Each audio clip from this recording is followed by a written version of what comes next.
Cette vidéo n'a pas le but de vénérer un humain ou de donner la gloire de Dieu à un humain, mais c'est juste pour parler de la gloire de Dieu et comment Dieu a manifesté sa gloire au travers des humains. Alors dans cette vidéo, je vais parler de quelqu'un que plusieurs de cette génération parlent, mais on ne connaît pas. Et moi, j'ai eu à aller dans ses histoires, à fouiller dans son historique, dans des livres où on parle de lui.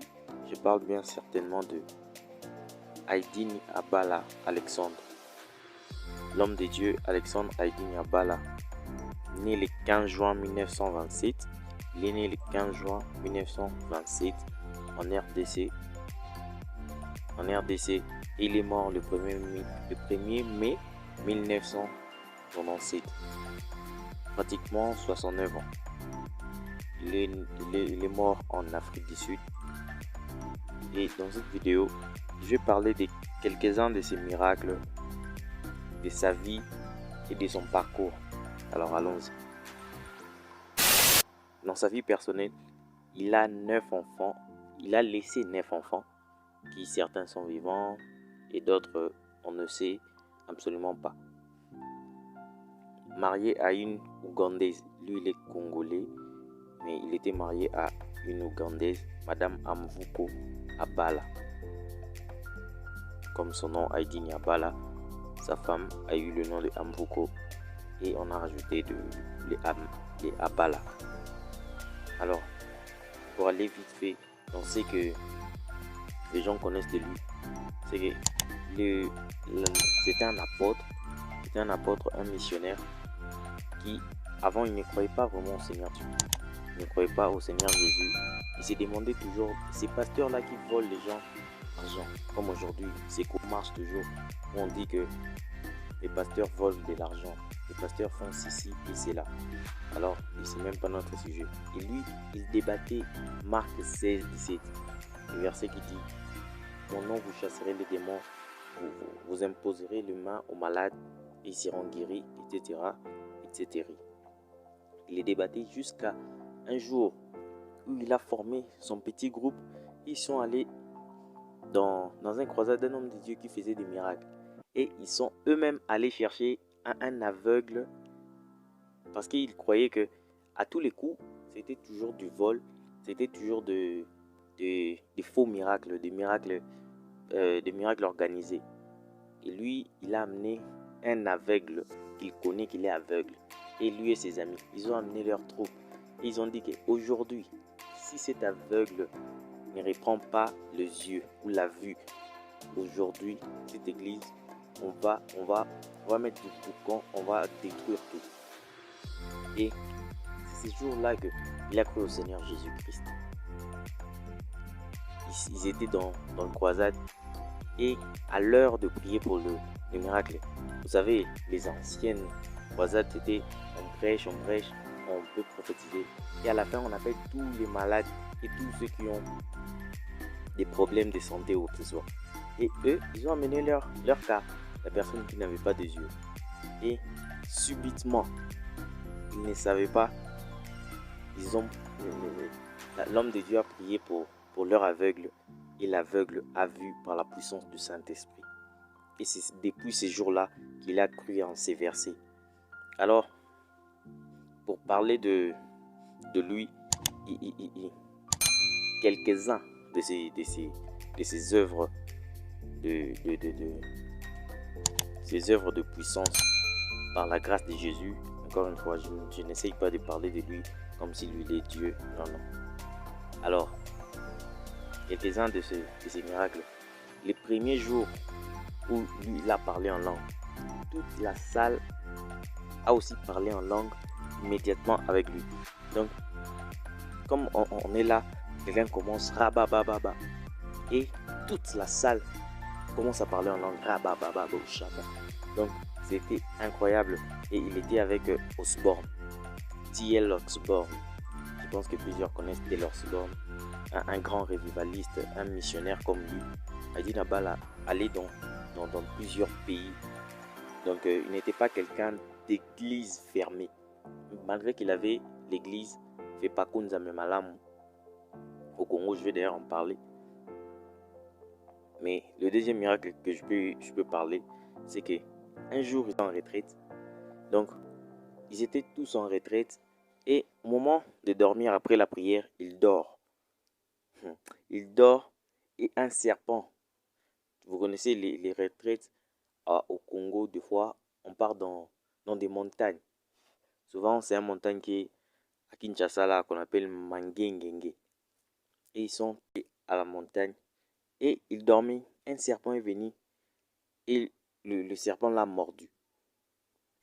Il se réveilla, il regarde le serpent. Il le tua premièrement. Et les gens s'empressaient pour dire que hey, Mouzé, allons à l'hôpital. Il lui dit non, je n'irai pas à l'hôpital pour réaliser le verset de Marc 16, 17. Marc 16, 17 dit, même si vous mangez et vous buvez des breuvages mortels, ça ne vous fera absolument rien. Alors les derniers, pour ne pas parler que de ces miracles, une fois, il pria pour un mort depuis 5 ans, depuis 5 jours plutôt, un mort qui est mort depuis 5 jours. Et Jésus lui dit, va et prie pour cette personne. Dieu sait seulement pourquoi il fait des histoires. Et il lui dit, va prier pour cette personne. Après, la personne qui était morte, après 5 jours, je vous dis très bien, 5 jours, il est ressuscité. Et c'était où? C'était près d'un mosquée. Donc, les gens du mosquée étaient là en train de voir cette histoire. Et ces mosquées-là s'est transformée en une église. L'histoire que je vous raconte, c'est vraiment des gens qui sont vivants et qui ont vécu avec lui, qui ont écrit ces histoires, notamment Papa Nkelani, que plusieurs connaissent. Et les jours de sa mort, il est mort en Afrique du Sud. Les jours de sa mort, à l'hôpital, il poussa un cri fort avant de mourir. Il poussa un cri fort avant de mourir. Et dans l'hôpital, tous ceux qui étaient malades, ont été guéris par la puissance du Saint-Esprit. Je répète encore. Tous ceux qui étaient dans la salle ou dans l'hôpital étaient guéris. Et même des gens qui étaient à la morgue, ils étaient ressuscités. Ce n'est pas des histoires que je vous raconte, des histoires seulement comme ça, non.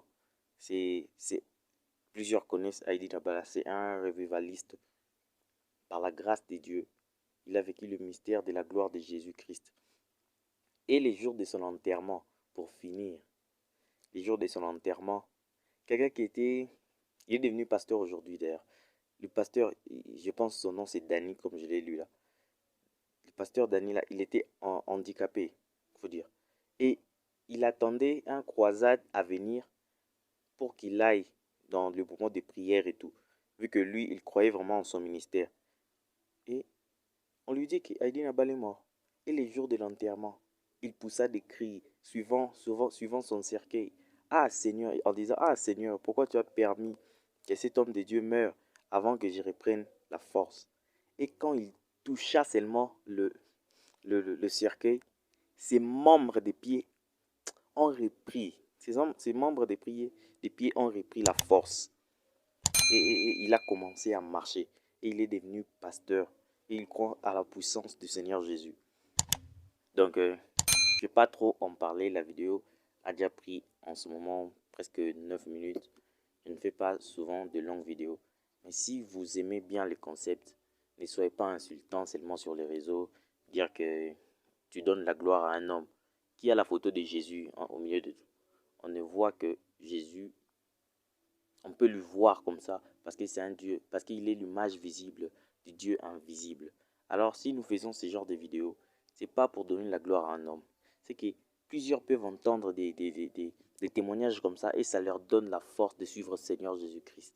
Ne soyez pas seulement insultants dans les commentaires, mais comprenez que plusieurs meurent sans Jésus et les âmes ont besoin de Jésus. Alors toi qui m'écoutes, si tu n'as pas encore donné ta vie à Jésus, s'il vous plaît, c'est le moment de suivre Jésus. Parce que la mort peut t'atteindre demain. Je ne dis pas que moi je suis mieux parfait que toi, mais c'est la grâce et la miséricorde de Dieu. Et si Jésus est mort et il est venu sur cette terre, c'est pour que toi tu aies la vie éternelle. après l'argent, après tout ce que tu as ici sur terre, sache que les saluts t'attendent. Alors toi qui m'as écouté, gloire au Seigneur Jésus de m'avoir écouté. Je te demande juste pour le compte de YouTube, je te demande juste de t'abonner et de laisser un like et un commentaire si tu as aimé la vidéo. Alors, merci.